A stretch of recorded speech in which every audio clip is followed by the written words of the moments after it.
So guys, for the first step, you're going to head over to search and type in File Explorer. Click on it. And then once you're on this, on the left hand side, you're going to scroll down and click on this PC. Then you want to find your USB flash drive letter. So in my case, I do not have a USB flash drive in my computer right now. However, I've got two drives right here. I have the C drive and the D drive. So you want to find your USB flash drive, which might appear over here somewhere, and you want to find what letter it is. It may be like A, B, C, D, E, F, G. You want to find out the letter for your USB flash drive. Take a note of that letter. And now for the second step, I'm going to be leaving this down below in the description. You just want to head over to search and type in Notepad, click on it, and then you just want to paste it right here. So it's going to be down below in the description. You just want to copy and paste it into Notepad.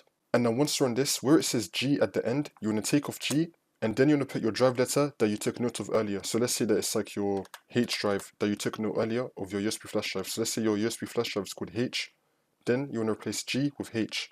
You want to put in the correct letter that you took note of earlier. You want to leave everything else the same. Don't do any space, don't do nothing, just leave everything the same. Just remove G and then put in your correct letter. And now you just want to copy this. So you want to Control C. And then once you've copied this, you want to head over to search and type in CMD. Then you want to run it as administrator. And then click on yes.